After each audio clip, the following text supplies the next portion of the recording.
بسم الله الرحمن الرحيم عم يتساءلون عن النبأ العظيم الذي هم فيه مختلفون كلا سيعلمون ثم كلا سيعلمون ألم نجعل الأرض مهادا والجبال أوتادا وخلقناكم أزواجا وجعلنا نومكم سباتا وجعلنا الليل لباسا وجعلنا النهار معاشا وبنينا فوقكم سبعا شدادا وجعلنا سراجا وهاجا وأنزلنا من المعصرات ماء ثجاجا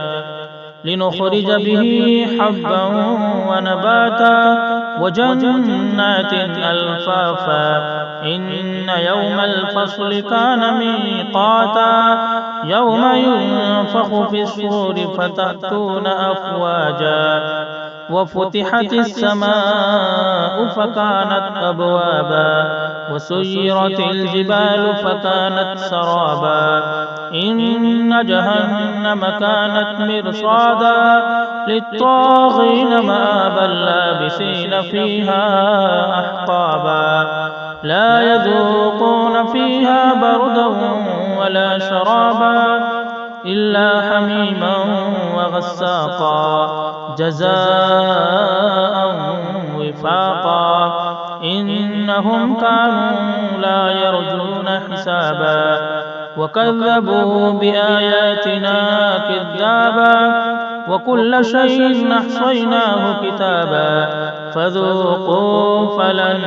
نزيدكم إلا عذابا إن للمتقين مفازا حدائق وأعنابا وكواعب ترابا وكأسا دهاقا لا يسمعون فيها لغوا ولا كذابا جزاء من ربك عطاء حسابا رب السماوات والأرض وما بينهما الرحمن لا يملكون منه خطابا يوم يقوم الروح والملائكة صفا لا يتكلمون إلا من أذن له الرحمن وقال صوابا ذلك اليوم الحق فمن شاء اتخذ إلى ربه مآبا إنا أنذرناكم عذابا قريبا يوم ينظر المرء ما قدمت يداه